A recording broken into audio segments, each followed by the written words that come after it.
Rari to Allah ya kawo mu garin Amman ko? To mun zo nan garin Amman ta dalilin tsohuwa ya sunanta?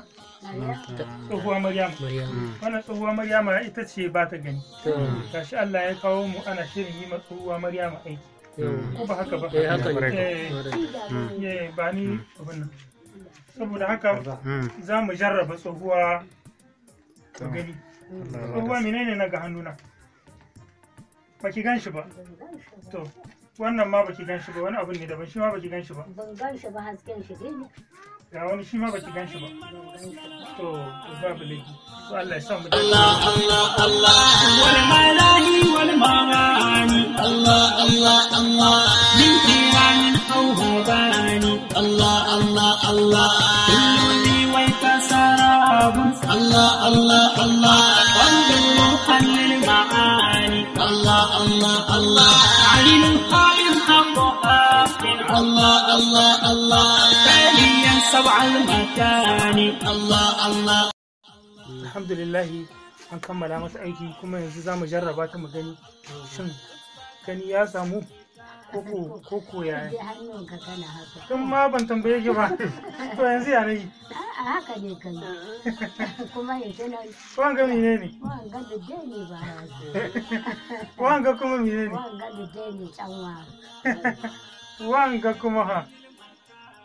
Ice ne. To alhamdulillah jama'a tsohuwa Maryam Allah ya bata gani saboda haka muna yin wannan bidiyo ne saboda tallata al'amarin ya je nesa duk wanda suke bukata kuma muna ba da lambobin mu a cikin duk bidiyon da muka yi duk nisan inda kake inda ka dauki yawwa inda ka dauki nauyin mu zo inda kake za mu je kuma kace zaka same mu kuma muna jiran ka same mu ko da mu mun fita kuma akwai wa'anda su a gida suke suna gudanar da wannan aiki yanzu kamar nan da muka zo da wurare da kuke gani daban-daban kiran mu suka yi suka nemi a zo yanzu kamar ga tsohuwa aka ce sai ta shiga mota ta je gari kaza ka duba motocin ku na nan wani ko bisan wani ni da na shigo wata mota malam ni na zata mutuwa zan yi saboda mutane duk bisa kai na malam babu daɗi ko kaɗan yanzu tsohuwa kamar wannan aka ce ba zaman ba ko hawan mota ma ai aiki aha to motocin da suke shiga sunan ƙauye ba ɗaya bane da wanda muke shiga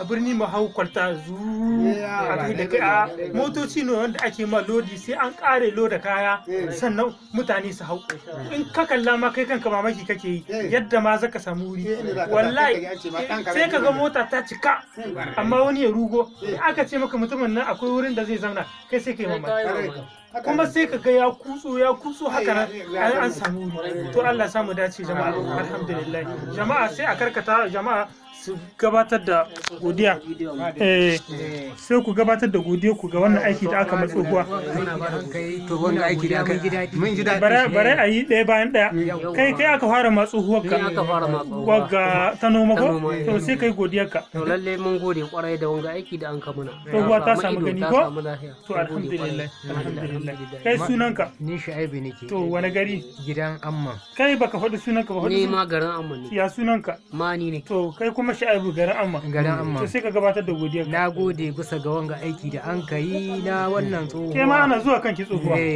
ina godiya yawwa to sunanka ni sunana Asaman nake to wani gari garin Amman to sai ka gabatar da godiya to madalla mun gode wanga aiki bisa ga wanda an kai aka ce tsohuwa ga ta samu gani yau shekara nawa haka nan wallahi mun gode kwarai wallahi mun gode kwarai wallahi Allah ya albarka Sai ina godiya Allah ya albarka Allah sa a gama lahiya madalla Ubangiji Allah ya baku abin da kuka amin tsawon wani lokaci ne kika zan baki gani shi ni ba ma ni da lokaci ne wanga amma kin yi shekara biyu ai ni biyun nan tun da koma wa mu nan gari da gimiya wai tun daga nan lokacin sai an jaki mun rugumniya noma dai ne nayi sai wannan buju ya same ni har na je aka min iba haki aka hiddo soshiya kowace da kwayarta wayo Allah yau kuma abin da kaikai wanda di ya ribe cikin ije Allah haka nan ne sai da kowace sai an hiddo min soshiya kuma har da tsabar